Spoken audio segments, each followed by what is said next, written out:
জয় গুরু। পরম প্রেমময় শ্রী ঠাকুরের শ্রীচরণে আমার শত কোটি কোটি প্রণাম। ঠাকুর পরিবারের শ্রীচরণে আমার শত কোটি কোটি প্রণাম। সকল ইষ্টপ্রাণ দাদা ও ভক্তিমতী মায়েদের আমার আনন্দিত জয় গুরু। আজ এই পবিত্র ভাদ্র মাসে শ্রী শ্রী ঠাকুরের বাল্যকালের একটি ঘটনা বলছি। শ্রী শ্রী ঠাকুরের বাল্যকালে যে জীব ও জগতের প্রতি কি তার দয়া মায়া ছিল, সেই বিষয়ে একটি ঘটনা বলছি। শ্রী শ্রী ঠাকুর শুধু দুরন্তপনায় পরিচয় দেননি, জীব ও মানুষের প্রতি তার ছিল অপরিসীম দয়ামায়া। কোনো জীব বা মানুষের কষ্ট দেখলেই মমতায় বিকলিত হয়ে যেত তার হৃদয়। অনুকূলচন্দ্রের বয়স তখন মাত্র 5 কি 6। তখন একদিন খেলার সাথীদের অনুরোধে একটি ছিপ নিয়ে পদ্মায় মাছ ধরতে যায়। তার বড়শিতে একটি বড় মাছ ধরা পড়েছিল, কিন্তু মাছটি এতই বড় বলে তিনি একা টেনে তুলতে পারছিলেন না। সঙ্গীরা তখন সকলে মিলে মাছটিকে টেনে তুলল। গলায় বড়শি কাঁটা বিঁধে থাকার জন্য মাছটি যন্ত্রণায় কাতর হয়ে ছটপট করতে লাগলো। তা দেখে বালকের কোমল প্রাণে ব্যথা জাগল। সমবেদনায় এমনই কাতর হয়ে উঠলেন যে তিনি নিজেই আত্মকণ্ঠে চিৎকার করতে লাগলেন। তার চিৎকার শুনে চারপাশের লোকেরা ছুটে এলে তিনি তাদের মাছটিকে বড়শি থেকে মুক্ত করার জন্য অনুরোধ করলেন। তখন উপস্থিত লোকেরা বালকের কাণ্ড দেখে আশ্চর্য হয়ে মাছটিকে বড়শি থেকে মুক্ত করে দিলেন এবং জলে ছেড়ে দিলেন। বালক অনুকূলচন্দ্রের বাড়ির কাছে একটি জলভরা বিল ছিল। সেখানে জেলেরা প্রায় মাছ ধরতে আসত।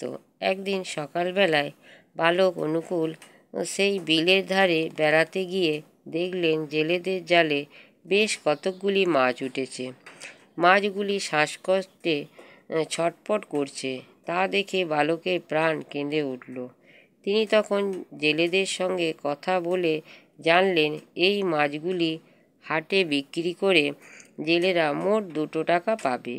তখন তিনি জেলেদের কবল থেকে মাছগুলিকে উদ্ধার করে জলে ছেড়ে দেবার জন্য বাড়ির দিকে ঊর্ধ্বশ্বাসে ছুটে যেতে লাগলেন।